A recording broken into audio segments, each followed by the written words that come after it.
जय श्री राम। भगवान राम जानते थे कि उनकी मृत्यु का समय हो गया है। वे जानते थे कि जो जन्म लेता है उसे मरना ही पड़ता है। यही जीवन चक्र है। उन्होंने कहा, जब तुम आ जाओ, वैकुंठ धाम जाने का समय अब आ गया है। मृत्यु के देवता जम स्वयं अयोध्या में घुसने से डरते थे, क्योंकि उनको राम के परम भक्त और उनके महल के मुख्य प्रहरी हनुमान से भय लगता था। उन्हें पता था कि हनुमान जी के रहते जय सब आसान नहीं है। भगवान श्री राम इस बात को अच्छी तरह से समझ गए थे कि उनकी मृत्यु को अंजनी पुत्र कभी स्वीकार नहीं कर पाएंगे, और वे रुद्र रूप में आ गए तो समस्त धरती कांप उठेगी। उन्होंने सृष्टि के रचयिता भगवान ब्रह्मा जी से इस विषय में बात की और अपने मृत्यु के सत्य से अवगत कराने के लिए राम जी ने अपनी अंगूठी को महल के फर्श के एक छेद में से गिरा दिया और हनुमान से इसे खोज कर लाने के लिए कहा। हनुमान ने स्वयं का स्वरूप छोटा करते हुए बिल्कुल भंवरे जैसा आकार बना लिया और अंगूठी को तलाशने के लिए उस छोटे से छेद में प्रवेश कर गए।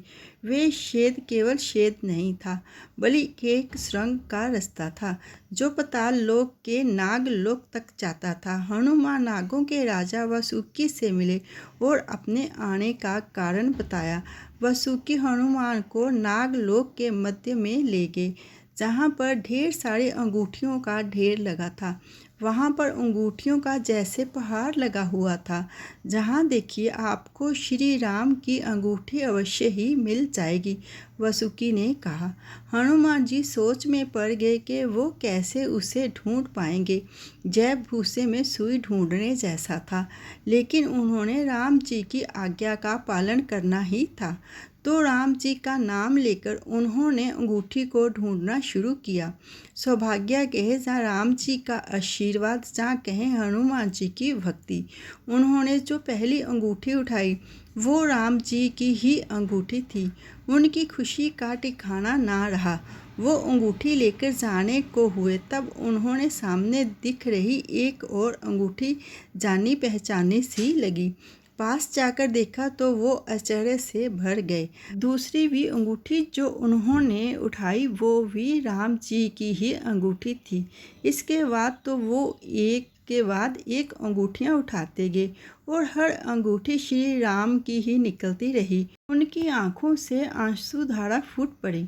वासुकी से प्रभु की कैसी माया है, ये क्या हो रहा है, प्रभु क्या चाहते हैं। वासुकी मुस्कुराए और बोले, जिस संसार में हम रहते हैं वो सृष्टि व विनाश के चक्कर से गुजरती है, जो निश्चित है और जो आवश्यक भी है।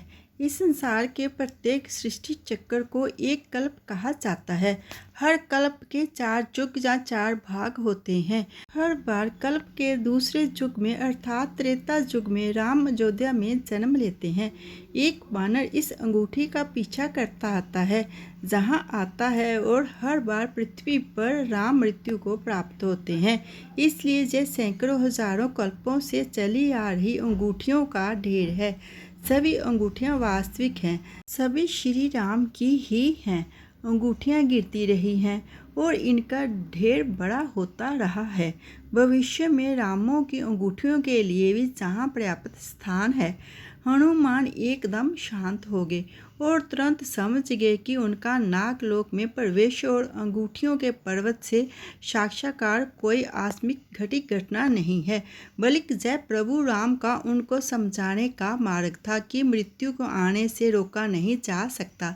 राम मृत्यु को प्राप्त होंगे ही, पर राम वापस आएंगे, जय सब फिर दोहराया जाएगा।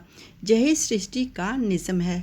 हम सभी वादे हैं इस नियम से। संसार समाप्त होगा, लेकिन हमेशा की तरह संसार पुण्य बनता है और श्री राम भी पुण्य जन्म लेंगे। प्रभु राम आएंगे, उन्हें आना ही है। जय श्री राम। श्री राम जी की कृपा हम सब के ऊपर बनी रहे। जय श्री राम। फ्रेंड्स, अगर आपको मेरी वीडियो अच्छी लगे लाइक करना, शेयर करना। जो मेरी वीडियो पर पहली बार आए हैं प्लीज़ वो मेरे चैनल को सब्सक्राइब कर देना। सब्सक्राइब करना बिल्कुल फ्री है, और जिन्होंने सब्सक्राइब करके रखा उनका मैं दिल से धन्यवाद करती हूँ। जय श्री राम।